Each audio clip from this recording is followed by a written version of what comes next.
Chers collègues, je voulais vous présenter aujourd'hui Monsieur Kamal Chaoui, le propriétaire d'une maison d'hôtes à Bali. Monsieur Kamal, bonjour. Bonjour Sidi.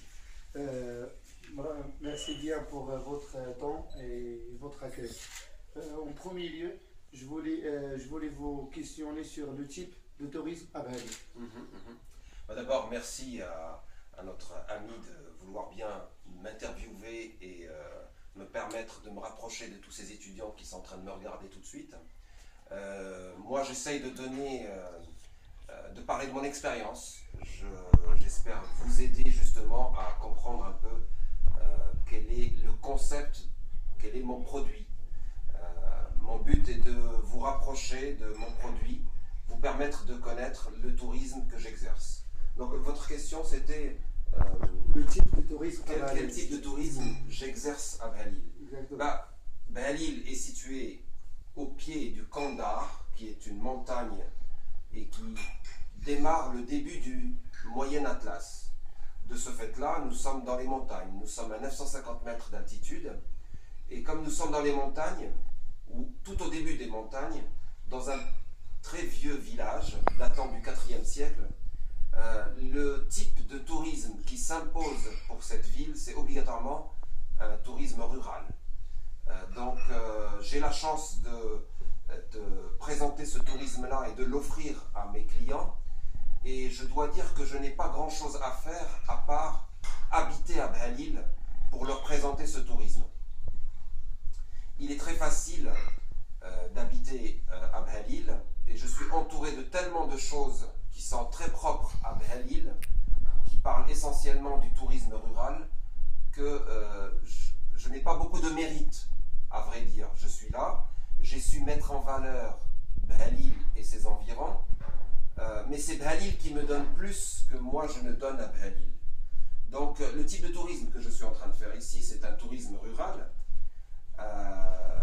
Et donc les gens, qu'est-ce qu'ils viennent chercher? Ils viennent chercher la nature, ils viennent chercher la montagne, ils viennent chercher des caractéristiques très propres et spécifiques à Belle-Île.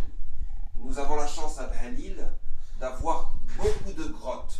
Je suis persuadé que la plupart des étudiants, la plupart des Marocains en général, ne connaissent pas assez, doivent venir à Belle-Île, visiter les grottes et voir comment les familles marocaines de Belle-Île vivent à l'intérieur des grottes. Ce ne sont pas juste des grottes que l'on visite comme ça, ce sont des grottes qui soit servent pour le stockage, soit pour les bêtes, essentiellement les ânes, et puis ce sont des caves qui sont habitées par les gens. Donc voici une des caractéristiques de Belle-Île. La deuxième caractéristique, c'est quand on se promène dans les rues de Belle-Île, cette ville qui date du IVe siècle, le plus beau dans cette histoire, c'est de voir qu'il y a environ 1500 femmes qui sont à longueur de journée en train de faire des boutons de Belle-Île. Et j'aimerais vous demander, ou demander à nos amis de venir voir les boutons de djellaba qui sont fabriqués par les femmes de Belle-Île. Ces boutons-là sont des boutons qui sont donc fabriqués par les femmes et qui servent essentiellement pour la djellaba. J'ai un exemple ici à vous montrer. C'est d'ailleurs ce que je montre à mes touristes. C'est un petit cafetan miniature où se trouvent des boutons, l'aqad, blarbiya, et ces boutons-là sont fabriqués à Belle-Île. Donc, comme deuxième caractéristique de Belle-Île, il faut mettre en avant le travail des femmes. Elles sont énormément de femmes à faire ça, environ 1500 femmes sur les 15 000 habitants de Belle-Île.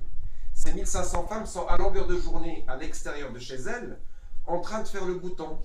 Imaginez, vous arrivez dans un endroit et vous voulez le découvrir. La plupart du temps, tous les gens sont chez eux. À Belle-Île, nous avons la chance d'avoir des femmes qui sont à l'extérieur de chez elles. Donc quand vous vous promenez en tant que touriste ou en tant que Marocain dans les ruelles de Belle-Île, eh bien, il y a de fortes chances que vous rencontrez une de ces petites mains, une de ces femmes qui travaillent et qui font les boutons de Belle-Île. Et ma foi, ces boutons-là apportent de l'argent à toutes les familles dans Belle-Île.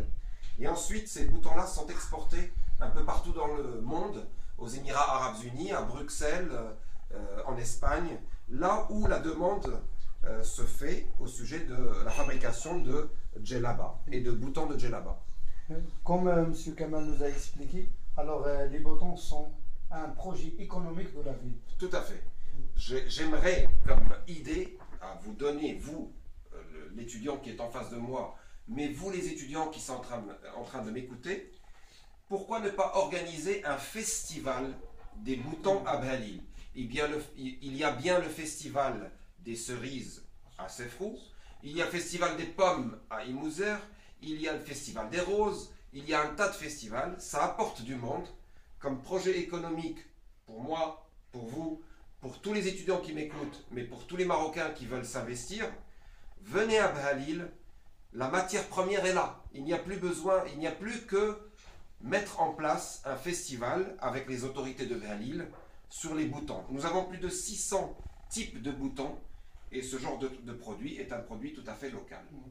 Donc j'ai parlé des grottes, j'ai parlé des boutons, je vais ajouter le haïk, qui est quelque chose de très traditionnel et qui n'existe qu'à Bhalil. Est-ce que vous imaginez que les femmes qui mettent le haïk ou le tarf, elles mettent ce haïk et ce tarf uniquement à Bhalil? Si jamais elles devaient aller à Sefrou, qui se trouve à 3 km de Bhalil, elles mettront leur djellaba parce qu'elles ne veulent pas se faire remarquer à Sefrou. Mais en sortant d'une maison à une autre à l'intérieur de Bhalil, elles conservent leur tarf. Et voir ces femmes-là avec leur tarf ou avec le haïk fait partie de l'authentisme qu'il y a à découvrir à Bhalil. Merci, M. Voilà.